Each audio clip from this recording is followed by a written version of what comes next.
Hello all. నేను మీ Rachana Srungavarapu. Welcome to federal Telangana. OTT ముఖ్యంగా ఇండియన్ ఓటీటీ మార్కెట్ ఒక గత 5 ఏళ్లుగా ఎంత ఎక్స్‌పాండ్ అవుతుందో అందరం చూస్తూనే ఉన్నాం. ఒకటి కోవిడ్ రావడం వల్ల కొంత ఓటీటీకి అటాచ్ అవ్వడము. ఇంకొకటి జియో విప్లవం అనండి. జియో వల్ల ఇంటర్నెట్ ఇంకా ఈజీ యాక్సెసిబుల్ అవ్వడం. ఈ అన్ని రీజన్స్ వల్ల ఇండియన్ ఓటీటీ కూడా ఊహించిన దానికన్నా ఎక్కువే ఎక్స్‌పాండ్ అయింది ఈ 5 ఇయర్స్‌లో. అయితే ఈ మధ్య వస్తున్నటువంటి 1, 2 ఇయర్స్ ముఖ్యంగా లాస్ట్ 5 ఇయర్స్ నుంచి గనక మనం చూసుకుంటే ఎక్కువ కాపీ పేస్ట్‌వి ఎక్కువ కనిపిస్తూ ఉంటాయి. ఇంటర్నేషనల్ వాటిని లోకలైజ్ చేసే ప్రయత్నము. కొంత ఆల్రెడీ ఉన్న వాటిని రీమేక్స్ చేసుకోవడము.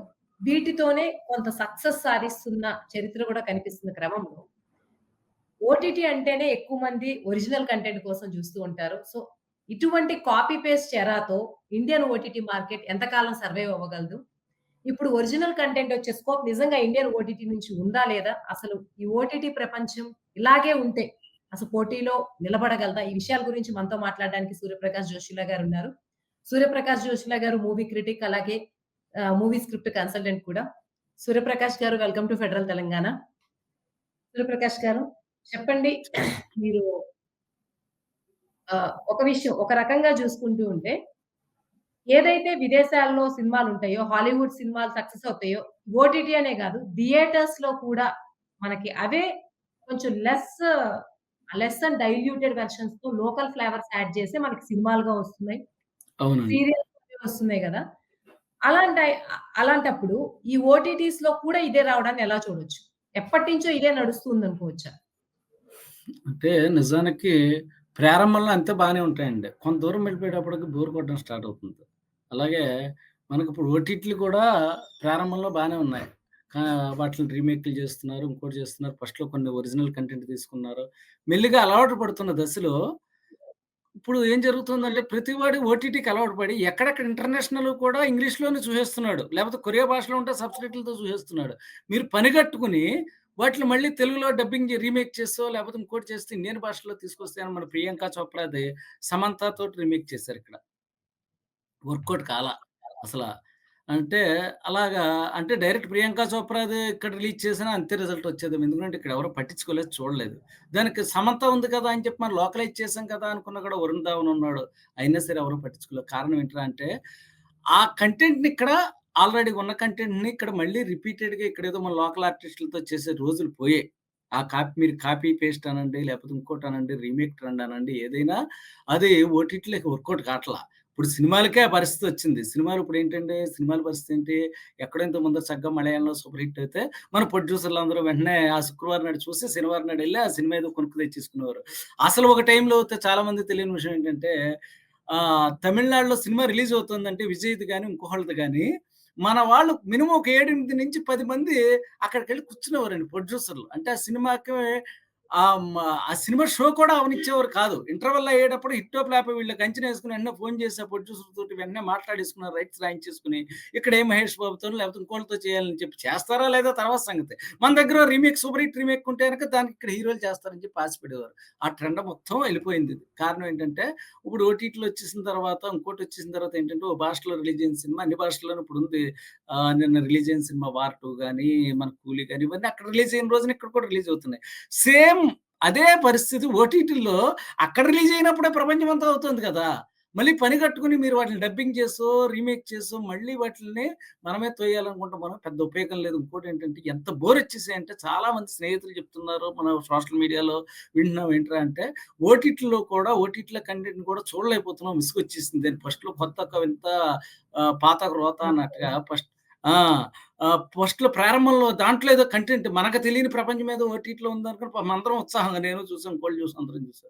ఇవాళ అందులో ఏమీ లేదు. అదే సోదుంది అని చెప్పి జనాలు మెల్లిమెల్లిగా తప్పుకుంటున్నారంటే ఇప్పుడు ఓటీటీ ఆడియన్స్‌ని పట్టుకోవడం కూడా ఓటీటీ సమస్యలకి పెద్ద ఛాలెంజ్‌గా మారిపోయిందండి. దాన్ని ఎలా దాటుతారనేదే వాళ్ళ దగ్గర ఉన్న పెద్ద ప్రశ్న. అదే. సూర్యప్రకాష్ గారు ఇంకొక విషయం చెప్పండి. ఫర్ ఎగ్జాంపుల్ 'కూలీ 2', 'వార్ హ్మ్. 2' హ్మ్. అంతకు ముందొచ్చినటువంటి 'వేటయాన్' గావచ్చు. హ్మ్. చాలా సినిమాలు అట్‌లీస్ట్ హ్మ్. పొద్దు హ్మ్. పొద్దున్నే ఎళ్లి 'పుష్ప' గావచ్చు. హ్మ్. ఇవన్నీ కూడా హడావుడి హ్మ్. పడిపోయి డబ్బులు ఖర్చవుతున్నాయని తెలిసినా సరే హ్మ్. థియేటర్‌లకెళ్ళి మరి చూసిన సినిమా. వాటిలో అవునండి. ఒరిజినల్ కంటెంట్ లేదు. అది కూడా కాపీ పేస్ట్ చేరాలే ఎక్కడో ఒక చోట. హ్మ్. థియేటర్‌లో మాత్రం కమర్షియల్ సినిమాలకి ఇంత బజ్జుంది. హ్మ్. ఓటీటీలో మాత్రం మీరన్నట్టు ఏదన్నా గానివ్వండి కారణాలు. హ్మ్. హ్మ్. కన్నా లెస్ క్వాలిటీవి థియేటర్‌లో రిలీజ్ అయినా సరే మినిమమ్ హ్మ్. రికార్డులతో బయటకొస్తున్నాయి. ఎందుకు హ్మ్. ఓటీటీలో మాత్రం గట్టెక్కలేకపోతున్నాయి? అంటే మీరన్నట్టుగా ఫస్ట్ థింగ్ సినిమా హాల్‌లోకొచ్చేప్పటికి అక్కడ కూడా రీమేక్‌లు వర్కౌట్ కావట్లేదండి. హ్మ్. మళ్ళీ అక్కడికే వస్తున్నా. అదే పాయింట్ దగ్గరికి వస్తున్నా. రీమేక్‌లు చేయలే. 'పుష్ప' రీమేక్ కాదు. ఆ! 'కేజీఎఫ్' రీమేక్ రీమేక్ కాదు. అంటలేదు నేను. 'కూలీ' రీమేక్ ఒరిజినల్ కాదు. కంటెంట్ ప్రకారం అది మాట్లాడుతున్నాను. అవి హ్మ్. ఒరిజినల్ కంటెంట్‌లే కదా! అవేం రీమేక్‌లు కానప్పుడు. రీమేక్ కాదు. కాపీ రీమేక్ కాదు. కాపీ కూడా ఎక్కడన్నా కాదు వచ్చు. కదా! ఆ! కాపీ పేస్ట్‌లు రొటీన్ కూడా అని కాదు. చెప్పడం. నా ఉద్దేశ్యం రొటీన్ అని ఆ! చెప్పడం. అది. రొటీన్ అదే ఆ కథలు. పదం చాలా మీరు ఆ! రొటీన్ కథ. పదం మీరు కరెక్ట్‌గా వాడాలి. కాపీ అయ్య పేస్ట్ వేరు. కొత్తదనం లేదు. అయినా ఆ! రీమేక్‌లు మీరు ఎందుకు చూడవు కొత్తదనం లేదనే కదా! ఈటిలో కూడా ఏవండీ కొత్తదనం లేదు కదా! మరి 4, మీకు 500 కొత్త టికెట్లు పెట్టి మీరు చూసి మీకు కొత్తదనం ఇప్పుడు ఆల్రెడీ 'పుష్ప' చూసేసారు కాబట్టి కొత్తదనం లేదంటున్నారు. 'పుష్ప' చూడకముందర 'పుష్ప' కొత్తదే. 'పుష్ప 2' 'పుష్ప 2' కూడా అంతే. 'దేవరా', 2 చూడలేదు గదా! చూడక ముందర 'పుష్ప 2' కొత్తదేనండి. ఎందుకంటే మనం చూడలేదు కదా!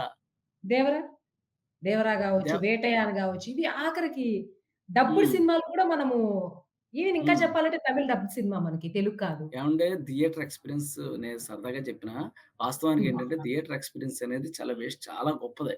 అందు గురించే థియేటర్ ఇంతకాలం మన్నింది. ఇప్పటికి మనం ఏదో హ్మ్. చెప్పొచ్చు థియేటర్‌కి జనాలు రాట్లేదు అది ఇది అని చెప్పి అప్పుడప్పుడు వింటూ ఉంటారు. థియేటర్‌కి జనాలు రాట్లేదనేది నిజం. ఎప్పుడండి? సినిమాల ఇప్పుడు 'మహావతార్ నరసింహ' సినిమా ఉంది. మొన్న మూడో వారం వెళ్ళాం. మేము మా పిల్లల్ని తీసుకొని వెళ్ళాం. వెళ్ళేప్పటికి హౌస్‌ఫుల్స్ ఉన్నాయి. 'సూప్రమ్ సో' అని చెప్పి మన కన్నడ సినిమా ఉంది. పెద్ద హిట్ హ్మ్. అయిందది. అది హ్మ్. 3,00,00,000 6,00,00,000 ఎంతో పెడితే పబ్లిసిటీతో కలిపి 6,00,00,000 అయితే దాదాపు అది 40,00,00,000 దాకా తీసింది. అంటే ఏంటి దాదాపు 100% లాభాలొచ్చాయి. ఇప్పుడు అలాగే ఒరిస్సాలో ఒక హర్రర్ కామెడీ ఒకటి సూపర్ హిట్ అయింది. అది ఇప్పుడు తెలుగులో రీమేక్ అవుతుందని విన్నాను. అంటే మరి చూడకపోతే జనాలు పూర్తిగా చూడడం మానేయాలి. కానీ థియేటర్‌లో ఏంట్రా అంటే థియేటర్‌లో మంచి కంటెంట్ ఉంటే గనక ఖచ్చితంగా అది చిన్నదా, పెద్దదా పక్కన పెట్టి జనాలకి అదొక ఎక్స్‌పీరియన్స్ కోసం వెళ్తారండి. ఆ 2 గంటలు, 3 గంటలు ఆ డబ్బులు ఖర్చు పెట్టుకొని ఇంట్రెస్ట్‌గా చూడడానికి వెళ్తారు. మనం అక్కడికెళ్ళిన తర్వాత వాడు మోసం చేయొచ్చు మనని. అంటే ఏంటి అదేదో హ్మ్. మనకు తెలిసిన సినిమానే లేకపోతే గనక ఒక చెత్త సినిమానో మన మొఖాన కొడితే ఏం చేయలేం గానీ, ప్రేక్షకుడు మాత్రం ప్రతిసారి ఆశపడుతూనే ఉంటాడు. ఈసారి ఏదో అద్భుతం జరుగుతుంది. ఈసారి 'కూలి' అద్భుతంగా చూడబోతున్నాం. 'పుష్ప' ఇంకోటి ఇవన్నీ కూడా ఒక్కోసారి దెబ్బతింటూ ఉంటాడు. గాబట్టి మనం ఓటీటీనిను సినిమాని రెండిట్లిని ఒకే ఘాటున కట్టేయలేము. ఓటీటీ ఏంటంటే మన ల్యాప్‌టాప్‌లో మనం మన సెల్ ఫోన్ చూసుకుంటూ ఓ పక్క నుంచి మనకి ఇంట్రెస్ట్ లేని పార్ట్‌లన్నిటిని ముందుకు తోసుకుంటూ చూసే సినిమాలు ఓటీటీలోను. థియేటర్ ఎక్స్‌పీరియన్స్ థియేటర్‌కి, ఓటీటీకి తేడా ఏంటంటే నిజానికి థియేటర్‌లో చీకట్లో కూర్చొని అంటే చూడండి ఇది ఒక సైంటిఫిక్ అప్రోచ్ నేను చెప్తుంది కాదు. ఇది ఒక సైంటిఫిక్ అప్రోచ్ ఇది. చీకట్లో కూర్చొని కొన్ని వందల మందితో కలిసి సినిమా చూడడం అండి అది. ఎంతో గొప్ప ఎక్స్‌పీరియన్స్ అది. ఇంకా మనకి వేరే ఆలోచన గాని ఉండదు. కొన్ని వందల మంది మన చుట్టూట 200 మంది, 300 మంది కూర్చొని ఒకేసారి చూస్తాం. ఓటీటీ మనం ఒక్కళ్ళం అయితే మన ఇంట్లో ఇద్దరం, ముగ్గురం చూస్తాం. రెండోదేంటంటే వెలుగులో చూస్తాం. వెలుగులో చూసే కంటెంట్‌కి ఎప్పుడు విలువుండదండి. కాబట్టి దాని అవును. మీద హోప్స్ పెట్టుకొని ఓటీటీలో సూపర్ హిట్ అయిపోయింది. 500 రోజులు ఆడిందని ఎప్పుడూ ఉండదు. ఎందుకంటే వెలుగులో హ్మ్. ఉండే గాని దేనికి వాల్యూ ఉండదు. అది. చీకట్లో ఉండే సైంటిఫిక్ థియేటర్‌కే అప్రోచ్ వాల్యూ ఎక్కువుంటది. ఇది నాది కాదండి. సైంటిఫిక్‌గా ప్రూవ్ అయింది చెప్తున్నాను నేను. అది. ఇం ఇంకో విషయం చెప్పండి సూర్యప్రకాష్ గారు. మనం ఒరిజినల్ కంటెంట్ గురించి మాట్లాడుకుంటున్నాం గాబట్టి, ఆ! ఒరిజినల్ మీరన్నట్టు ఓటీటీ అంటే కేవలం రీమేక్సే కాకపోవచ్చు. ఇంకా అవునండి. చాలా కూడా ఒరిజినల్ కంటెంట్ కాని కేటగరీలో పడతాయి. ప్రేక్షకులు బోర్ ఫీల్ అయ్యాయి. ఓవరాల్‌గా హ్మ్. ఒక సినిమాని, ఒక కంటెంట్‌ని అది వెబ్ సీరీస్ కావచ్చు, షార్ట్ ఫిల్మ్ కావచ్చు, డాక్యుమెంటరీ కావచ్చు. ఒరిజినల్ కంటెంట్ అంటే ఇప్పుడున్న ఓటీటీ ఫెనామినల్ వరల్డ్‌లో ఎలా డిఫైన్ చేస్తారు మీరు? మీకొక చిన్న ఉదాహరణ చెప్తాను. ఇందాకొక హ్మ్. మిత్రుడు మాట్లాడుతున్నాడు. ఏవండీ మూవీ రూల్స్‌లో అంటే ఓ పైరసీ సైట్‌లో హ్మ్. కూడా ఐబొమ్మ గాని, మూవీ రూల్స్ లాంటి పైరసీ సైట్‌లో కూడా జనాలు చిన్న సినిమాలంటే హిట్ కాని సినిమాలను ఎవడు చూడట్లేదండి. అంటే క్లిక్ కూడా చేయట్లేదండి. హ్మ్. ఇంట్రెస్ట్ చూపెట్టట్లేదు. మేమెవరం గూడా ఓపెన్ చేయట్లేదు. అంటే బాగోని కంటెంట్ చివరికి మీరు ఉచితంగా అంటే ఇంకా ఓటీటీకి డబ్బులు కట్టాలి. చివరికి పైరసీ సైట్‌కి డబ్బులు కట్టక్కర్లేదు. దాన్ని కూడా ఎవడు ఇంట్రెస్ట్ చూపెట్టడు. ఫస్ట్ థింగ్ గమనించాల్సింది. ఆ ఒరిజినల్ కంటెంట్ కానిది ఎక్కడ వర్కౌట్ కాదు. ఇక్కడ నా నా ఉద్దేశ్యం ఏంటంటే థియేటర్‌లోను వర్కౌట్ కాదు. అటు ఓటీటీలోను వర్కౌట్ కాదు. At the same time piracy సైట్‌లో కూడా ఈవెన్ వర్కౌట్ కాదు. ఎవడో చూడ్డం మీకు ఎందుకంటే 2 గంటల టైం అనేది మీకు విలువైంది. రూ. 200 కన్నా కూడా. ఇప్పుడు జనం ప్రేక్షకుడి పరిస్థితి అదండి. ఒక ఈవెనింగ్ మీకు స్పెండ్ చేయడానికి ఆదివారం నాడు ఫ్యామిలీతోటి చక్కగా ఇంకో చోట ఎక్కడికో ఎళ్ళిపోదాం. 200 ఇక్కడ ఖర్చు పెట్టడానికి ఇష్టపడట్లేదండి. అలాగే ఓటీటీలో కూడా అంతే.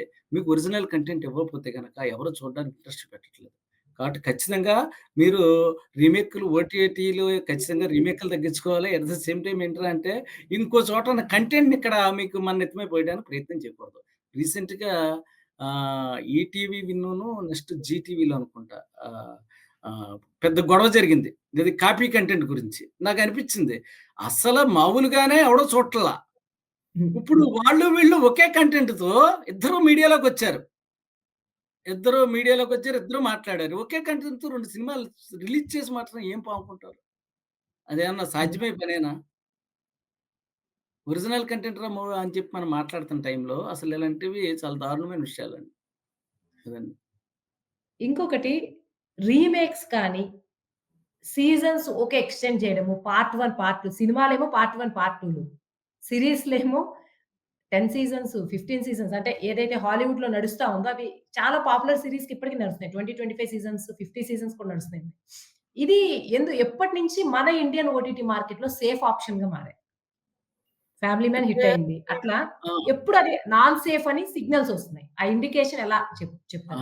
వాస్తవానికేంటంటే ఇప్పుడు 'గేమ్ ఆఫ్ థ్రోన్స్' లాంటి అద్భుతమైన కంటెంట్. అంటే దాంట్లో క్రైమ్ ఉండొచ్చు, శృంగారం ఉండొచ్చు, ఇంకోటుండొచ్చు కానీ, స్ట్రాంగ్ కంటెంట్ ఏంటంటే మీరు ఒక్కసారి ఓపెన్ చేసిన తర్వాత మీరు తలకాయ తిప్పకుండా చూసేంత కంటెంట్ అండి 'గేమ్ ఆఫ్ థ్రోన్స్.'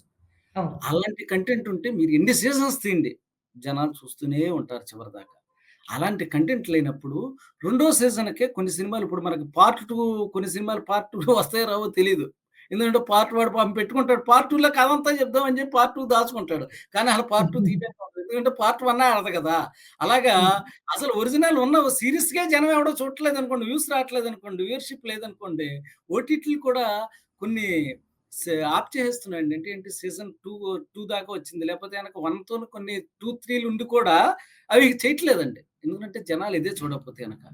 మీరడిగినట్టుగా ఇది ఎప్పటి నుంచి ప్రారంభమైందనే దానికన్నా కూడా ఈ పరిస్థితి ఏంట్రా అంటే మీకు ఒరిజినల్ కంటెంట్ అంటే నెక్స్ట్‌కి ఇంట్రెస్ట్‌గా ఎప్పుడు వస్తుందంటే జనాలు చూసారు ఇది ఫస్ట్ సీజన్‌లో అద్భుతమైన వ్యూవర్‌షిప్ వచ్చిందన్నప్పుడు ఎవరికైనా ఆశ పుడుతుంది. ఇవే కాన్సెప్ట్‌ని, ఇదే క్యారెక్టర్‌లని ఇంకొంచెం ఎక్స్‌టెండ్ చేస్తే గనక ఇంకో 4 అంటే టీవీ సీరియల్ లాగా ఉదాహరణకి టీవీ సీరియల్‌లో ఏం చేస్తారండి దాదాపు ఒక 100 ఎపిసోడ్‌లు అనుకున్నాడనుకోండి. బాగా ఎళ్తుందనుకోండి అది 600 ఎపిసోడ్ అయిపోతుంది. సాగతీయటం మొదలెడతారు. ఇక్కడ వేల అంతే. ఏం ఎపిసోడ్‌లు కూడా జరుగుతుందో అవుతాయి. హ్మ్. ఆ! ఇక్కడ అంతే. వర్కౌట్ అయింది. మన ఫస్ట్ సీజన్ చాలా బావుందనగానే సెకండ్ సీజన్ చేస్తాడు. అది యావరేజ్ అయినా కూడా నెక్స్ట్ ఎక్కడికొస్తుందంటే ఓహో! పర్వాలేదులే యావరేజ్ అయింది. పెట్టింది అని వచ్చిన థర్డ్ సీజన్‌కెళ్తారు. దాన్ని అది ఎవరు దేకరండి. అంటే ఎప్పుడు కూడా కొత్తదనం దాన్ని కూడా మళ్ళీ వాడు ఫస్ట్ సీజన్ అంత అద్భుతంగా తీస్తే, కొత్త కంటెంట్ తీసుకొస్తే గనక అవే క్యారెక్టర్‌లు పెట్టుకోండి. హాలీవుడ్‌లో సీక్వెల్స్ ఎందుకు సక్సెస్ అయ్యాయంటే చాలా కాలం సీక్వెల్స్ సక్సెస్ అయ్యాయి. ఎందుకనంటే వాళ్ళు కేవలం ఆ క్యారెక్టర్ ఒకటి తీసుకొని కొత్త సిట్యుయేషన్స్ క్రియేట్ చేయటం, కొత్త లొకేషన్స్ పెట్టడం, కొత్త వ్యవహారం పెట్టడం మొత్తం పెట్టేవారండి. కొంతకాలం అంటే 90స్, 2000 దాకా సీక్వెల్స్ బాగా వర్కౌట్ అయ్యింది. హాలీవుడ్‌లో తెగొచ్చాయి. మనకి తర్వాత ఏం జరిగిందంటే సీక్వెల్స్ అనే దాన్ని సీక్వెల్స్‌గా చేయడం మానేసారండి. దాన్నే లాగటం మొదలెట్టారు. అంటే ఒక కథను ఒక చోట ఆపు చేసేయటం, దాన్ని లాగటం మొదలుపెట్టారు. ఎప్పుడైతే అది జరిగిందో అది బడ్జెట్ పరంగా సేఫు. అంటే ఏంటి మనం సీక్వెల్‌కి సరిపడా ఫస్ట్ కథ తీసేసేప్పుడు దీన్ని కూడా తీసేయొచ్చు. అంటే ఇదే చొక్కా ఏసుకొని దాన్ని కూడా లాగేయొచ్చనమాటండి. అక్కడి దాకా లాభం. కానీ చూసేవాడు ఎందుకు చూస్తాడండి వాడు? వాడు పక్కకెళ్ళిపోతున్నాడు. అందుకనే మనకి మీరు ఎన్ని ఎపిసోడ్స్ తీయండి, ఎన్ని చేయండి, ఎన్ని సీజన్స్ తీయండి. అక్కడ కూడా ఒరిజినల్ కంటెంట్ అవసరం. లేకపోతే ఎవరు చూడరు. అది ఇప్పుడు వరల్డ్ వైడ్‌గా ప్రూవ్ అయింది. అది. ఒకటి 'సూర్యప్రకాష్' గారు ఇంకొకటి చెప్పండి. ఒరిజినల్ కంటెంట్‌కి ఎప్పుడు వాల్యూ ఉంటుంది. దట్ ఈస్ అవునండి. వాలిడ్. కానీ అవును. ఒరిజినల్ కంటెంట్‌లో కూడా కొన్ని హ్మ్. తీసుకుంటున్నప్పుడు అది ఎక్స్‌పెరిమెంట్ అవుతుంది ఖచ్చితంగా. అది అవునండి. యాక్సెప్ట్ చేస్తారా లేదా ఆ రిస్క్ వల్లే ఓటీటీలో చాలా మంది సక్సెస్‌ఫుల్లీ ప్రూవ్ అయిన స్ట్రాటజీసే ఫాలో అవుతున్నారు కాబట్టి, అవునండి. ఈ సేఫ్ గ్రౌండ్‌గా ఈ మిడిల్ ప్లేయింగ్ గేమ్ అంటే ఎలా ఉండాలి? మీరు చాలా సీరీస్ చూసుంటారు. అటు కొత్తగా అవును. ఉండవు, ఇటు పాతగా ఉండవు, అటు రిస్క్‌లా ఉండదు. కానీ సక్సెస్ అవుతాయి. ఆ మిడిల్ అంటే గ్రౌండ్‌కి ఆ మిడిల్ హ్మ్. గ్రౌండ్‌లో ఇండియన్ ఓటీటీలో ఏ ఇండస్ట్రీస్ బెస్ట్ పెర్ఫార్మ్ చేస్తున్నాయి? ఏవి చెయ్యట్లేదు? మనం ఇప్పుడు ఏ స్టేజ్‌లో ఉన్నాం? అంటే నిజానికి కొన్ని క్రైమ్ సీరీస్‌లు ఎక్కువ చేస్తున్నారండి అలాగా. ఇప్పుడు 'ఫ్యామిలీ మ్యాన్' గాని, ఇంకోటి గాని. అవి కూడా కొంత దూరం వెళ్ళిన తర్వాత ఇప్పుడు చెప్పుకునేది ఆ పాయింట్ ఏంటంటే, అవి కూడా కొంత దూరం వెళ్ళిన తర్వాత కొత్తదనం లేకపోతే ఏంటంటే, ఆ క్యారెక్టర్‌లే కొత్త సిట్యుయేషన్‌లో పడలేదు. అవే రిపీట్ చేస్తున్నాయి. అదే ట్రూప్‌లో ఉన్నాయి అవి అనుకోండి మీకు వర్కౌట్ కాదు. అదే జరుగుతుందండి. ఇప్పుడు చాలా సీరీస్‌లకి సేఫ్ గేమ్ ఆడదాం అనే టైము దాటిపోయింది. అది నిన్నటిదాకా. వాళ్ళ పరిస్థితి ఏంట్రా అంటే, వాళ్ళ కొత్త ప్రేక్షకుడికి వాడు 'అంజాన్ ప్రేమ' ఒకటే చూడట్లేదండి. వాడు నెట్‌ఫ్లిక్స్ చూస్తున్నాడు. వాడు జీ5 చూస్తున్నాడు. వాడు అన్నిట్లోను బెస్ట్ అనుకునేవన్నీ చూస్తున్నాడు వాడు. డబ్బులు లేవు లేవు అంటూ వీటిలన్నిట్లోను బెస్ట్ అనుకున్నవన్నీ చూస్తున్నాడు వాడు. చూస్తున్నప్పుడు మీరు వాటిని దాటేంత వెబ్ సీరీస్ గాని, లేపోతే ఏమైనా కంటెంట్ గాని ఇవ్వకపోతే గనక మీకు వాడేమో వచ్చి మీకు రెండో సీజన్ కాదు. రెండో ఎపిసోడ్ కూడా వాడు చూడట్ల. ఫస్ట్ ఎపిసోడ్ తోటే ఆప్ చేసినవి నేనే చాలా ఈ వెబ్ సీరీస్‌లు ఉన్నాయండి. ఫస్ట్ ఎపిసోడ్ చూడగానే చాలులేకిది ఇంట్రెస్ట్ లేదని చెప్పి. అంటే ఇప్పుడు అక్కడ కూడా చాలా స్ట్రాంగ్ పెర్ఫార్మన్స్‌లు అవసరమయ్యాయి. డైరెక్టర్ వైపు నుంచి గాని, ఆర్టిస్ట్‌ల వైపు నుంచి గాని, అందరి వైపు నుంచి. అదండి పరిస్థితి. ఈ ఈ ఒరిజినల్ కంటెంట్ క్రైసిస్ అన్నది కేవలం ఇండియన్ ఓటీటీ మార్కెట్‌లోనే లేకపోతే హాలీవుడ్, కొరియన్ ఇప్పుడు బాగా బెస్ట్ పెర్ఫార్మ్ చేస్తూ ఉంది. గత కొన్నేళ్లుగా. 'పారాసైట్' అంటే వచ్చినప్పటి నుంచి కూడా కొంచెం అద్భుతంగా ఉంది కాబట్టి కొంత టాక్ వస్తూ ఉంది కాబట్టి, ఏవైనా ఈ మిస్టేక్ జరిగింది అని రెక్టిఫై చేసుకొని, దీని నుంచి ఒరిజినల్ కంటెంట్‌కెళ్ళినటువంటి మూవీ ఇండస్ట్రీస్ ఉన్నాయా? బెస్ట్ ఎగ్జాంపుల్స్‌గా ఏ సీరీస్ లేదా ఏ ఇండస్ట్రీని చెప్పుకోవచ్చు? అంటే మనకి నెట్‌ఫ్లిక్సే తీసుకోండి. ఓ టైంలో వరల్డ్ వైడ్‌గా గ్లోబల్‌గా ఈ సిట్యుయేషన్ వచ్చిందంటే, ఇవాళ మనకి ఈ కరోనా వచ్చిన దగ్గర నుంచి ఓటీటీలు పికప్ అయ్యి గాని, మనకి ఇంతకు ముందర ఓటీటీలు ఇవి పెద్ద లేదండి మనకి ఇక్కడ విషయం ఏం కాదు. కానీ వరల్డ్ వైడ్‌గా చాలా కాలం బట్టి ఉన్నాయి. అమెజాన్ ప్రైమ్ గాని, నెట్‌ఫ్లిక్స్ గాని. అక్కడ ఆ క్రైసిస్ ఇంతకు ముందరే వచ్చేసాయి. ఏంటంటే, ఓ చోటకొచ్చేప్పటికి స్టాగ్నేషన్ పీరియడ్. అంటే ప్రతి మార్కెట్ కూడా ఒక చోటకొచ్చేప్పుడు స్టాగ్నేట్ అయిపోతుంది. ఆగిపోతుంది. అంటే ప్రవాహం ఎప్పుడైతే అయిపోతుందో అప్పుడు ఆ నీరు మురికి పట్టడం మొదలవుతుంది. వాసన రావడం మొదలవుతుంది. అట్ ద సేమ్ టైమ్ అదే పరిస్థితి ఓటీటీ మార్కెట్‌లో కూడా వచ్చింది. ప్రవాహం ఆగిపోయింది. అక్కడక్కడే తిరుగుతోంది. వాళ్ళు ఎంత హైప్ చేసినా కూడా అక్కడక్కడే కెరటాలొస్తున్నాయి తప్పించి ఆ మురుగు వాసనే వస్తుంది. దాంతోటి వాళ్ళకే అర్థమైంది. మనకు వ్యూయర్‌షిప్ ఉంటలేదు. ఏమిట్రా అంత టైంలోనే మనకి 'స్ట్రేంజర్ థింగ్స్' గాని, లేకపోతే గనక కొరియా నుంచి 'స్క్విడ్ గేమ్స్' అనే సూపర్ హిట్ గాని వచ్చింది. కానీ 'స్క్విడ్ గేమ్స్' అంటే మీకు ఫస్ట్ పార్ట్ పెద్ద సూపర్ హిట్. తర్వాత సెకండ్ అది మిడ్ హిట్. థర్డ్‌కొచ్చేప్పటికి థర్డ్ ప్రేక్షకులు వచ్చేసరికి డైల్యూట్ అయిపోయింది. రొటీన్ ఫీల్ అయిపోయాడు. At the same time 'squid game' లాంటి సినిమాలు రావడం మనం మొదలయ్యాయి. మొన్న 'నానిది హిట్ 3' ఉంది. హిట్ అంటే గూడా. ఆ! సినిమాలో హ్మ్. కూడా అదొక్క సినిమా కాదు. ఇంకా చాలా సినిమాల్లో కూడా దాని ఇన్‌ఫ్లూయెన్స్ పడడం మొదలైంది. సినిమాల్లో కూడా అలాంటి కంటెంట్ చూడడం మొదలైన తర్వాత మళ్ళీ వెబ్ సీరీస్‌లోకొచ్చి దాన్నెందుకు చూస్తారండి? చూడరు. కాబట్టి ఖచ్చితంగా స్టాగ్నేషన్ పీరియడు వచ్చినప్పుడు ఈ మార్పులొచ్చాయి. మళ్ళీ దాంట్లో కూడా అంటే 'స్క్విడ్ గేమ్‌కి' కూడా స్టాగ్నేషన్ పీరియడ్ వచ్చింది. దాన్ని మళ్ళీ వాళ్ళు పూర్తిగా మార్చుకోవాలి. అంటే కొంచెం మార్చుకుంటే కుదరదు. పూర్తిగా మార్చుకుంటే నెక్స్ట్ లెవెల్‌కెళ్తాం. అది ఇవాళ ఇండియన్ మార్కెట్‌లో కూడా వచ్చేసిందండి. వాళ్ళ చాలా వెబ్ సీరీస్‌లు క్లిక్ అవ్వట్ల. అందరూ తలకాయలు పట్టుకొని చాలామంది ఇప్పుడు నెట్‌ఫ్లిక్స్ గాని, ఇంకోళ్ళు గాని వాళ్ళు కంటెంట్ గొప్ప కంటెంట్ కావాలి, అద్భుతమైన కంటెంట్ కావాలి, పుస్తకాల్లో ఉందా? లేకపోతే ఇంకో చోట ఉందా? అని తెగెతుకుతున్నారండి వాళ్ళు. వాళ్ళు. కాపోతే ఏంటంటే దీనికి పరిష్కారం ఏంటంటే రీజనల్ మార్కెట్ నుంచి కంటెంట్ పికప్ అవ్వాలి. అంటే ఎక్కడికి? స్ట్రెయిట్‌గా నెట్‌ఫ్లిక్స్‌కి గాని, ఇంకో చోట గాని రీజనల్ మార్కెట్‌లో ఉన్నటువంటి ప్రతిభ అంటే ఇక్కడ ఎవడో ఒకడు తెలుగులో ఉంటాడు వాడు. వాడు ఇంగ్లీష్ మాట్లాడడం రాదు. లేకపోతే ఒక తెలుగులో ఒక మంచి పుస్తకం రాస్తాడు వాడు. లేకపోతే హ్మ్. తెలంగాణలో మారుమూల పల్లెటూరులో ఉంటాడతను. వాడిని హ్మ్. నెట్‌ఫ్లిక్స్ పిక్ చేయగలగాలి. వాడిని అమెజాన్ ప్రైమ్ పిక్ చేసుకొని తమకు అనుగుణంగా చేసుకున్నప్పుడు కొత్త ఆలోచనలొస్తాయి. ఒరిజినల్ కంటెంట్ అక్కడ పుడుతుంది. లేదనుకోండి పైపైనే అంటే ఏమిటి సినిమాల్లో ఉండేవాడిని తీసుకొచ్చి మీరు వెబ్ సీరీస్‌లు చేస్తూ ఉంటారు. వాడు సినిమాలకు రాసిన కథలే వెబ్ సీరీస్‌లో రాస్తున్నాడు. పెద్ద సమస్య ఏంటంటే ఇది విమర్శ కాదండి. నిజంగా జరుగుతుంది ఏంటంటే సినిమాకి కథ రాసుకుంటాడు పాపం. దాన్ని వాడు పాపం పట్టుకు తిరుగుతాడు. అది ఎక్కడ వర్కౌట్ కాదు. దాన్ని వాడు ముక్కలు చేసి 6 ఎపిసోడ్‌లు చేసి పట్టుకెళ్ళి నెట్‌ఫ్లిక్స్ ముందు పెడతాడు. వాడి హ్మ్. నెట్‌ఫ్లిక్స్ గాని, అమెజాన్ ప్రైమ్ గాని వాళ్ళు చూస్తుంది ఏంటన్నమాట అంటే సినిమాల్లో వీడి చరిత్ర ఏంటి? ఫస్ట్ వాడి హిస్టరీ. అంటే కార్పొరేట్ సంస్థలన్నీ చూసేది అదే కదా! వాడి హిస్టరీ ఏంటి? వాడు ఇన్ని సినిమాలు పనిచేసాడు. లేకపోతే గనక వీడికి ఇంత చరిత్ర ఉంది. ఇంత ముందర ఇది చేసాడు. చేసి వాడికి అవకాశం ఇస్తున్నారు. అంటే కొత్తదనం అక్కడే కోల్పోతున్నారు. అంతే తప్పించి ఒక మారుమూల ఎక్కడో ఉన్నటువంటి టాలెంట్‌ని పట్టుకోవాలి. అది గ్లోబల్‌గా వచ్చిందండి. పట్టుకుంటున్నారు వాళ్ళు. అందు గురించే మీ 'స్క్విడ్ గేమ్స్' లాంటివి ఇటువంటివి వచ్చాయండి. 'స్క్విడ్ గేమ్స్' అతను 10 ఏళ్ళు పట్టింది అతనికి. బయటికి రావడానికి ఆ కంటెంట్. అలాంటివి ఇంకొక రావాలంటే హ్మ్. ఇప్పుడు మనకు నేను చెప్పుకున్నంత 'గేమ్ ఆఫ్ థ్రోన్స్' కూడా ఒక సూపర్ హిట్ నవల. హ్మ్. చాలా. మనకి ఇక్కడ తెలుగులో ఎక్కడొస్తున్నాయి చెప్పండి. అంటే మన తెలుగని కాదు. రీజనల్ మార్కెట్‌లో అసలు ఎక్కడ నెట్‌ఫ్లిక్స్ వాళ్ళు ఎక్కడ పికప్ చేస్తున్నారు? ఒక్క తెలుగు నవలని ఎక్కడ చేశారు చెప్పండి? ట్రూ. ఈ మధ్య కాలంలో మనం విన్నామా అసల?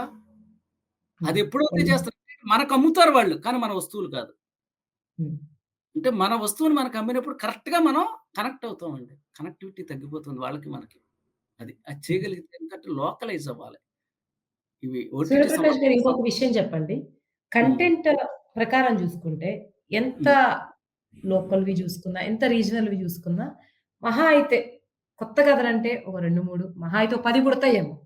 అనే హ్మ్. ఇయర్లీ బేసిసో 2 ఇయర్స్ ఎందుకంటే కొత్త ఐడియాస్ అంటే మళ్ళీ దాని తర్వాత దాని రిప్లికేషన్ మొదలవ్వడం అనేది అది హిట్ అయితే అది కామన్ ఉంటుంది. హ్మ్. అయితే హ్మ్. మనం హాలీవుడ్ మార్కెట్ కానీ ఎక్కువగా హ్మ్. హాలీవుడ్ గమనిస్తే వాళ్ళు బియాండ్ రీజనల్ ఎమోషన్స్ పోతారు. ఏ సినిమా తీసుకున్నా హ్మ్. ఆహ్, అమెరికాలో మాత్రం అమెరికా నుంచి గాని, హాలీవుడ్ నుంచి రిలీజ్ అయ్యే ప్రతి సినిమాలో వాళ్ళకి రీజనల్ ఎమోషన్స్ చాలా తక్కువుంటాయి. హ్మ్. టెక్నాలజీ ఎక్కువుంటుంది. వాళ్ళకున్నటువంటి హిస్టరీలో పొలిటికల్ కాన్స్పిరసీస్ ఎక్కువుంటాయి. అక్కడ జరిగిన క్రైమ్ స్టోరీస్ ఇవి తప్ప ఒక్క హాలీవుడ్ సినిమా మాత్రమే రీజనల్ ఫీలింగ్‌ని చాలా తక్కువగా రిఫ్లెక్ట్ చేసి సక్సెస్‌ఫుల్ ఇప్పటికి సక్సెస్‌ఫులే. ఇప్పటికి హ్మ్. మనం అది తక్కువ నడిచినా, ఎక్కువ నడిచినా గొప్పగా చెప్పుకుంటాం కాబట్టి, మన ఓటీటీ మార్కెట్‌లో ఆ లో వాల్యూ రావడానికి మనం ఈ టెక్నాలాజికల్ విషయాలు గాని, అట్‌లీస్ట్ ఆల్రెడీ వచ్చిన విషయాలు గాని, వెనకబడి ఉండడం కూడా ఒక కారణం అనుకోవచ్చా? లేకపోతే ఇక్కడ ఎప్పటికి కూడా మన ఇండియన్ మార్కెట్‌లో టెక్నాలజీ ఓరియెంటెడ్ మూవీస్‌ని చూసేటువంటి ప్రేక్షకులు లేకపోవడం వల్ల వీళ్ళు చేయట్లేదా? అలా చేసే డైరెక్టర్స్ లేరా? ఈ గ్యాప్ ఎందుకు మనం ఎప్పుడు ఆలోచించట్లేదు? ఆ గ్యాప్‌ని ఎందుకు ఫిల్ చేయలేకపోతున్నాం? అంటే నిజం చెప్పాలంటే అండి, ఇది గ్యాప్ ఎందుకొస్తుందంటే, మనకి బడ్జెట్ పరంగా లిమిటేషన్స్ ఉంటాయండి. అంటే ఒక తెలుగు డైరెక్టర్‌కి గాని, ఇంకోళ్ళకి గాని, ఒక తమిళ్ డైరెక్టర్‌కి గాని, ఓటీటీ వాళ్ళు ఒక వెబ్ సీరీస్ తీయండి అని చెప్పినప్పుడు, దాన్ని గ్లోబల్ స్థాయిలో ఇచ్చిన బడ్జెట్ వీళ్ళకివ్వరు. మీకు ఒక చాలా చిన్న చిన్న బడ్జెట్లుంటాయి. దాంతోటి వాళ్ళు సైన్స్ ఫిక్షన్ గాని, ఇంకోటి గాని, గ్రాఫిక్స్ ఓరియెంటెడ్ గాని ఏమి చేయలేరు వాళ్ళు. వాళ్ళు చేయగలిగేదంతా ఏంటి వాళ్ళకిచ్చిన చిన్న బడ్జెట్‌లు ఫ్యామిలీ ఓరియెంటెడ్ ఇక్కడిక్కడ కథలే చేయగలుగుతారండి వాళ్ళు. అంటే ఇక్కడిక్కడ కథలంటే లోకల్ కథలని కాదు నా ఉద్దేశ్యం. వాళ్ళు చాలా ఆ చిన్న బడ్జెట్‌కి సరిపడా కథలే చేయగలుగుతారండి. అది పెద్ద కాదు కాదు. ప్రాబ్లమ్ ఇప్పుడు అండి. కాదు. 'సూర్యప్రకాష్' గారు. ఇంకొకటి హ్మ్. ఇది ఎక్కడి లోకల్ ప్రొడ్యూసర్సో ఎవరో గాని అప్రూవ్ చేస్తే ఈ హ్మ్. ప్రాబ్లమ్ వస్తది గానీ, నెట్‌ఫ్లిక్స్, అమెజాన్ లాంటివి హ్యాండిల్ చేస్తూ ఉన్నప్పుడు వాళ్ళు ఆల్రెడీ సైన్స్ ఫిక్షన్‌కి ఎంత బడ్జెట్ అవుద్దో వాళ్ళు ఆల్రెడీ చూసి అవన్నీ బ్రాడ్‌కాస్ట్ చేసిన వాళ్ళు బడ్జెట్ విషయంలో ఇన్ని కన్స్ట్రెయింట్స్ పెడతారా? లోకల్ మార్కెట్ అయినంతలో ఆ! ఇండియన్ అయినంత పెడతారా? ఆ 100% డిస్పారిటీ ఉంటుందా క్వాలిటీ ఆ! సినిమాస్‌లో? 100% ఉందండి. తెలుగువాడు లేపోతే అనుకో తమిళం వాడు, ఇంకోడు ఉన్నప్పుడు ఖచ్చితంగా వాళ్ళు ఆ మార్కెట్‌కి సరిపడా బిజినెస్ ఏమి ఇవ్వట్ల. ఏది మనకి ఇది ఇవ్వట్ల. బడ్జెట్‌లు ఎవరికీ ఇవ్వట్లేదండి ఇక్కడ. మన ఇండియన్ మార్కెట్‌లోనే ఇవ్వట్లేదండి. ఇంకా కొద్దో గొప్ప ఏంట్రా అంటే హిందీ వాళ్ళకి కొద్దిగా కన్సల్టేషన్ దొరుకుతుంది. ఎందుకంటే వాళ్ళనేది ఒకటే. అంటే ఓటీటీలో పనిచేసే వాళ్ళు చెప్పేది ఏంట్రా అంటే, మన తెలుగులో ఇంత బడ్జెట్ ఉంటుంది. అంటే ఏంటి ఇంత మాత్రమే బడ్జెట్ కాదు. ఇంత బిజినెస్సే ఉంటుంది. కొంచెమే బిజినెస్ ఉంటుంది. అంతా తగ్గి ఇంతే బడ్జెట్ ఇవ్వగలుగుతాం మనం. దాన్ని ఎక్స్‌పాండ్ చేయలేం అని వాళ్ళు చెప్తారండి. క్లియర్‌గా చెప్తారు. అదే మీకు ఇంగ్లీష్ సినిమాకొచ్చేప్పటికి ఇప్పుడు అమెరికా గాని, ఇంకోటి గాని అది ప్రపంచవ్యాప్తంగా అన్ని దేశాల్లోనూ రిలీజ్ అవుతుంది. ఇప్పుడు 'స్క్విడ్ గేమ్' గాని, 'స్ట్రేంజర్ థింగ్స్' గాని, ఇంకోటి గాని, 'గేమ్ ఆఫ్ థ్రోన్స్' గాని ఇవన్నీ ఏంటంటే వరల్డ్ వైడ్‌గా రిలీజ్ అవుతున్నాయి. భారీగా అన్ని భాషల్లోకెళ్ళి. మన తెలుగులో తీసినటువంటిది ఏ వెబ్ సీరీస్ స్పానిష్‌లో చూస్తున్నామండి మనం. 'మనీ హెయిస్ట్' మనం స్పానిష్ తెచ్చుకొని తెలుగులో మనం వేసుకుంటున్నాం. మనదేమన్నా స్పానిష్‌లోకెళ్ళిందా? ఎళ్ళదు కదా! మరి బడ్జెట్ హ్మ్. ఎలా ఇవ్వరు కదా! అంటే ఇక్కడ 10 పైసల రెవెన్యూనే వస్తున్నప్పుడు ఆహ్, అప్ ఈ 5 పైసలే ఇస్తాడు మనకు బడ్జెట్. ఎందుకంటే 10 పైసలు రావాలంటే ఒక 5 పైసలు లాభం ఉండాలి కదా! అక్కడ. మీకు విషయం అర్థమవుతుంది కదా! హ్మ్. ఎందుకంటే దీనికి ఎప్పుడు కూడా రేషియో అండి. మనకి ఎంత మార్కెట్ ఉంటదో దాన్ని బట్టి రీజనల్‌లో ఎప్పుడు కూడా చిన్న చిన్న మార్కెట్‌లే అండి ఇవన్నీ. వీటిలకి ఎక్కువ బడ్జెట్‌లు ఇవ్వరు. అలాంటప్పుడు మీకు ఎక్కువ వేరియేషన్ గల కంటెంట్లు రావండి. సైన్స్ ఫిక్షన్ గాని, ఇంకోటి గాని చేయలేరు ఈ చిన్న బడ్జెట్‌లో. ఇక్కడక్కడ లోకల్‌కి సరిపడా చిన్న చిన్న కథలే చేయగలుగుతారు. అది ఎవరి తప్పు కాదు. అలా అని చెప్పి వాళ్ళు ఆలోచించరండి. ఎందుకంటే వాడు అమెరికాలో ఉండేవాడు ఇక్కడ కూర్చొని మన తెలుగులో కథలు వినడు కదా వాడు. ఇక్కడ లోకల్ వాడే కదా వినేది. హ్మ్. ఓకే. అంటే రీజనల్ వాడి లోకల్ మార్కెట్ ఓకే చేసేది ఎవరండి? వీళ్ళే కదా! మళ్ళీ మన వాళ్ళే కదా! హ్మ్. ఎవరు అది. ఓకే. ఇంకోటేంటంటే పెద్ద మైనస్సు అంటే నేను గమనించింది పెద్ద మైనస్ ఏంట్రా అంటే మీరిందాకన్నట్టుగా అక్కడనే పులిని చూసి నక్కన వాత పెట్టుకున్నట్టుగా ఉంటాయండి మన కథలు. లోకల్ సంస్కృతి గాని, మన రీజనల్ అంటే ఏంటి మనకిక్కడ కొన్ని కస్టమ్స్ గాని ఇవన్నీ ఉంటాయి. మన ఆచార వ్యవహారాలు వీటిలని ఏవి కూడా ఎప్పుడు కూడా చెప్తారండి. స్టోరీ టెల్లింగ్‌లో ఒక గొప్ప విషయం చెప్తారు. ఏంటంటే సంస్కృతిని ప్రతిబింబించేవి లోకలైజ్‌వి వరల్డ్ వైడ్‌గా ఎళ్తాయట. అంటే అవే ఎళ్తాయి. ఎక్కడో ఆఫ్రికా వాళ్ళు లోకలైజ్డ్‌గా రాసిందే మనం ఇక్కడికి అనువాదం చేసి తెచ్చుకుంటామండి. వాడు యూనివర్సల్ అప్పీల్‌తో రాస్తాడు చూసారా అవి వర్కౌట్ కావండి ఎప్పుడు కూడా. కానీ హ్మ్. మనమందరం ఏం చేస్తా ఉంటామంటే అవన్నీ కూడా మన కథలన్నీ కూడా అమెరికాలో కూర్చొని రాసినట్టుగా ఉంటాయి మన కథలన్నీ కూడా. ఎందుకంటే వాటిని మనం అనుకరిస్తూ ఉంటాం. అక్కడ వెబ్ సీరీస్‌లో అనుకరిస్తాం. అక్కడ సినిమాల్లో అనుకరిస్తాం కాబట్టి, మన కథలు కూడా అలాగే ఉంటాయి. మనం ఎప్పుడు కూడా ఇక్కడ లోకలైజ్ చేయం. మన సమస్యలు అక్కర్లేదు. అది. ఓకే. మన ఓవరాల్‌గా చెప్పాలంటే ఒకటి బడ్జెట్ అయితే, ఇంకొకటి మనం ఇమిటేషన్ ఫేజ్‌లోనే ఉన్నాం. క్రియేషన్ ఫేజ్‌లో లేము. క్రేజ్‌లోకి రాలేదండి. రానివ్వట్లేదు. రారు ఆలోచనలు. అది. ఆలోచన రాదు. ఫైనల్‌గా సూర్యప్రకాష్ గారు చర్చ ముగింపుకొచ్చేసాం. Final one last question. మరి ఇప్పుడున్నటువంటి పరిస్థితుల్లో ఇండియన్ ఓటీటీలు ఒరిజినల్ వాయిస్ క్రియేట్ చేయాలంటే ఎటువంటి స్టెప్స్ తీసుకోవాలి? ఖచ్చితంగా రీజనల్ మార్కెట్‌ని ఎస్టాబ్లిష్ చేయాలండి. రీజనల్ మార్కెట్ మీద పెద్ద ఓటీటీ సంస్థలు దృష్టి పెడితే గనక, మనకు అద్భుతమైన రైటర్స్ ఉన్నారిక్కడ. అద్భుతమైన క్రియేటర్స్ ఉన్నారు. మీరు కేవలం ఓటీటీ అనగానే సినిమా వాళ్ళు మాత్రమే కనెక్ట్ అయ్యే పరిశ్రమలా తయారైంది. అంటే ఏంటి సినిమాకి సబ్‌స్టిట్యూట్ లాగా. అది. అది ఎందుకని ఏదో ఇంత ముందర ఒక జోక్ ఒకటుండేది. సినిమా వాడు రిటైర్ అయిపోతే రాజకీయ నాయకుడవుతాడని. అలాగా సినిమాలో అవకాశాలు రాని వాళ్ళు ఓటీటీకి ఎతుక్కునే పరిస్థితి ఉంది. అంతే తప్పించి ఓటీటీ అనేది అది కూడా ప్రత్యేకమైన భాగమే. దానికి ప్రత్యేకంగా మనం ఏదో పత్రికలకి కథ తీసుకున్నట్టు, ఇంకోటి తీసుకున్నట్టు మన లోకలైజ్డ్ కథలు ఇక్కడ సంస్కృతిని ఇక్కడ కూడా తీసుకుంటే గనక ఖచ్చితంగా కనెక్టివిటీ పెరుగుతుంది. ఎప్పుడైతే ఇక్కడ పెద్ద మార్కెట్ పెరుగుతుందో, బడ్జెట్లు పెరుగుతాయి, మంచి కంటెంట్ అద్భుతమైనది రావడానికి అవకాశం ఉంటుంది. ఒరిజినాలిటీ కొత్త వాళ్ళలోనూ క్రియేటర్స్ ఖచ్చితంగా ఎతికితేను దొరుకుతారండి. దాన్ని పట్టుకోవాలని. వాళ్ళకి ఓపిక ఉండాలి ఓటీటీ సంస్థలకి. అంతే. అండ్ ఈ 2 స్టెప్సేనా? ఇంకేమి ఏం కనిపించట్లేదా? కోరుకుంటున్నారు మీరు? అహా! నిజ కోరుకోవడం అంటే ఆ! మనము కేవలం రీజనల్ కంటెంట్ తోనే ఈ ఆ! సమస్యను అధిగమించగలమా? Only regional regional content content. కాదు. రీజనల్ ఒరిజినల్ కంటెంట్ తోటి. ఇక్కడ పోనీ సమస్య రీజనల్, ఏంటంటే ఒరిజినల్ అంటే అంటే నేననేది కొత్త కంటెంట్ రావాలి అంటే కొత్త నీరు రావాలి. కొత్త నీరు ఎక్కడుందండి? ఓన్లీ ఆల్రెడీ రీజియన్‌కి పరిమితమైన ఆ! స్టోరీస్‌కి, ఆ లోకల్ థింకింగ్‌కే అహా! మనం పరిమితం అది నేను ఆ! అడుగుతుంది. నేననే ఒరిజినాలిటీ నేను అయినా చె సరే. నేను చెప్తున్న హ్మ్. పాయింట్ అది కాదండి. కేవలం హ్మ్. రీజనల్ అంటే అన్ని రీజనల్‌లో కలిస్తేనే కదండీ ఇండియా మొత్తం అయ్యేది. హ్మ్. అంటే తమిళనాడు, ఆంధ్ర ఇలా కేరళ ఇవన్నీ కలిపితేనే కదా! నేననేది హ్మ్. కేరళలో మారుమూల ఉన్నాడు పట్టుకోండి. ఆంధ్రాలో మారుమూల తెలంగాణలో మారుమూలనోళ్ళే. అంటే ఎక్కడున్నాడో వాళ్ళని ఎతికి పట్టుకుంటే కంటెంట్ ఒరిజినల్ కంటెంట్ వస్తుందని నేను చెప్తున్నా. రీజనల్ అని కాదక్కడ. దాని ఉద్దేశ్యం. హ్మ్. తను రీజనల్ ఫ్లేవర్ కూడా కలుస్తుంది. అది. హ్మ్. ఒరిజినల్ కంటెంట్ పట్టుకునే మార్గం అది. ఎక్కడో ఉంటారు. కేవలం సినిమా వాళ్ళ మీద అంటే ఆధారపడుతున్నారు. ఎవరు అందరూ అదే జోనర్స్ ట్రై చేయలేరు గదా! మళ్ళీ ఇంకొక విషయం ఏంటంటే, ఆ! మనకున్నటువంటి డయాస్పోరాలో కమర్షియల్ ఎలిమెంట్స్ లేకపోతే కొన్ని ఆ! ఎలిమెంట్స్ అయినా ఓటీటీ కోసమైనా యాడ్ జేయాలి. ఈ ఒక్క అవును. ఎలిమెంటో, ఈ ఒక్క రీజనల్ ఫ్లేవర్ కోసమో, ఈ ఒక్క ఒరిజినల్ ఫ్లేవర్ కోసమో ఆగిపోతే, ఆ! అందరూ డైరెక్టర్స్ మళ్ళీ అన్ని జోనర్స్‌తో పనిచేసే వాళ్ళు సెట్ కారు కదా! అందుకని ఒక్క ఎలిమెంటేనా మిగిలినవి కూడా ఏమన్నా వర్కౌట్ జేయాలా అని అడుగుతుంది నేనఅందుకు. అందరు కొత్తవాడు డైరెక్టర్లు అదే డైరెక్షన్‌లో అంటే పోలేరు గదా! అహా! హ్మ్. కొత్తవాడు వైవిధ్యం ఎందుకు రాదు? కొత్త వాళ్ళలో కూడా వైవిధ్యం ఉంటుంది కదా! కొత్త కథల్లో కూడా వైవిధ్యం ఉంటుంది కదా! నేను చెప్పేది వైవిధ్యం మనకు ఒరిజినల్ కంటెంట్ ఎప్పుడొస్తుందండి? వైవిధ్యమైనటువంటి కథలు మీరే ఇందాకన్నారు. వైవిధ్యమైన హ్మ్. కథలు రావాలి అని చెప్పి. వైవిధ్యమైన కథలు ఎక్కడొస్తాయి? అదే సినిమా వాళ్ళని పట్టుకొని మీరు తయారు చేసినప్పుడు పాపం వాడి దగ్గర ఉన్నటువంటి సినిమాటిక్ నాలెడ్జ్‌తోనే ఇస్తున్నాడు ఓటీటీలకి కంటెంట్. అందుకని మనకు హ్మ్. రొటీన్ కింద కనిపిస్తుందది. అంటే అది ఎక్కడో హ్మ్. హాలీవుడ్‌లోని ఇంకో మారుమూల ఉన్నదాని రిప్లికేటే వస్తుందిక్కడ. అది ఓకే. కాకుండా కాస్త హ్మ్. ఒరిజినల్ వచ్చే కంటెంట్ కావాలి అని మనం మాట్లాడుకుంటున్నాం. అదండి. ఓకే. మొత్తానికి ఒరిజినల్ కంటెంట్ లేకపోవడం వల్లే మనం ఈ పరిస్థితిలో ఉన్నాం అంటున్నారు. పరిస్థితి అంటే బోర్ ఇం కొట్టేస్తుంది ఓటీటీ. ఇంకెంత కాలంలో మనం ఈ స్టెప్స్ తీసుకోకపోతే ఈ ఓటీటీ కూడా ఈ మాత్రం కూడా ఎందుకంటే నెట్‌ఫ్లిక్స్ ఆల్‌మోస్ట్ ఆల్ ఇప్పటికి మనం చూస్తే నెట్‌ఫ్లిక్స్‌లో ఎక్కువ తెలుగు సినిమాలే కనిపించట్లేదు. లేటెస్ట్ రిలీజెస్ చాలా తక్కువ. అంటే వాళ్ళు ఇదివరకు ఆల్రెడీ నెట్‌ఫ్లిక్స్ హ్మ్. కోసం ఎదురు చూసేవాళ్ళు. ఇప్పుడు అమెజాన్‌లో అన్నీ ఒక స్టోర్ లాగా ఉంటున్నాయి. సో, ఏమంటే ఇంకెంత సినిమాల కాలం కోసం మన పరిస్థితి ఎలా ఉందంటే సినిమాల కోసమే ఓటీటీలకెళ్తున్నాం. హ్మ్. మన తెలుగు వాళ్ళందరం అందరి పరిస్థితి ఏంట్రా అంటే వెబ్ సీరీస్‌ల కోసం వాటిల కోసం వెళ్ళట్లా. ఎక్కువ శాతం సినిమాలు. సినిమాలు. అంటే ఆల్రెడీ థియేటర్‌లో ఉన్న సినిమాలు అక్కడ ఏస్తాడు కాబట్టి వాటి కోసమే చూస్తున్నాం. దాన్ని హ్మ్. దాటి గ్లోబల్ మార్కెట్‌లో ఎలాగైతే ఉందో అంటే ఒక అద్భుతమైనటువంటి వెబ్ సీరీస్‌లు గాని, ఇంకోటి గాని ఎలా వస్తున్నాయి, అలాగే మన ఇండియాకి సంబంధించినవి కూడా రావాలని అంటున్నా. ఒరిజినాలిటీ రావాలి. ఓకే. ఇండియాకి సంబంధించినవి కూడా. ఇండియా అనేది ఇన్ని కోట్ల మందిది ఏం చిన్నది కాదు. హ్మ్. ఫస్ట్ థింగ్ ఏంటంటే ఇండియా అనేది చిన్నది కాదు కాబట్టి, ఇన్ని కోట్ల మందిని సాటిస్ఫై చేయడానికి నువ్వు ఇండియన్ మార్కెట్‌కి సరిపడా ఎందుకు చేయట్లా? హ్మ్. ఏది? నెట్‌ఫ్లిక్స్ వాడు ఆలోచించట్లేదు. అమెజాన్ వాడు ఆలోచించట్లేదు. ఎవడు చేయట్లా. ఇక్కడ హ్మ్. మార్కెట్‌కి అనుగుణంగా. అది చేస్తే గనుక ఖచ్చితంగా ఇక్కడ పెరుగుతారు వ్యూయర్స్. వారు వ్యూయర్స్ లేరు, సబ్‌స్క్రిప్షన్స్ పెరగట్లేదు. మేము యాడ్స్ తెచ్చుకోవాలని చెప్పి పరిస్థితి ఎందుకొస్తుందండి? హ్మ్. యాడ్స్ తెచ్చుకోవాలంటున్నారు వాళ్ళు అమెజాన్ ప్రైమ్ వాడు. అంటే ఏంటి మీరు వెబ్ సీరీస్ చూస్తుండగా మధ్యలో హఠాత్తుగా ఆగిపోయి యాడ్స్ వస్తాయి. ఆల్రెడీ జియో వాడు మొదలుపెట్టాడు మీకు. రేపొద్దున హ్మ్. నెట్‌ఫ్లిక్స్‌లోనే వస్తుంది.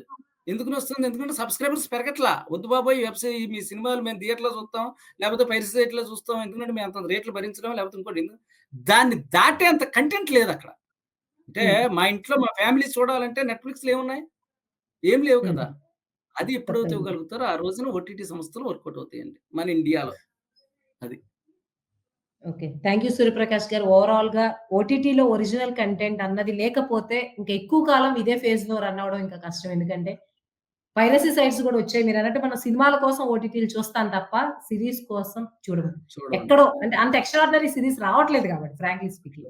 అవునండి. ఇప్పుడు ఆ ఫినామినన్ కూడా తగ్గిపోతుంది కాబట్టి అట్‌లీస్ట్ ఓటీటీ అంటే బిజినెస్ కాబట్టి, ఈ బిజినెస్ మాడ్యూల్ కోసమన్నా మీరన్నట్టు ఈ ఒరిజినల్ కంటెంట్ వైపు ఇండియన్ ఓటీటీ మార్కెట్ వెళ్ళాలని మనస్ఫూర్తిగా కోరుకుందాం. Thank you so much Suryaprakash గారు. ఇంతటితో ఈ చర్చను